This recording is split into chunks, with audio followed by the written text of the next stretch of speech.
Mapalad ang bumabasa at ang mga nakikinig sa sulat na ito kung tinutupad nila ang nakasulat dito, sapagkat ang mga sinasabi rito ay malapit nang mangyari. Magsipaghanda kayo. Darating si Jesus na nasa mga ulap.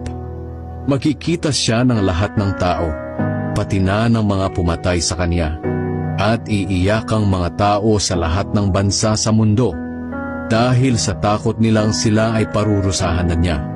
Totoo ito, at talagang mangyayari. Ang Panginoong Diyos ang makapangyarihan sa lahat. Kung ano siya noon, ganoon din siya ngayon, at maging sa hinaharap. Kaya sinabi niya, "Ako ang Alpha at ang Omega."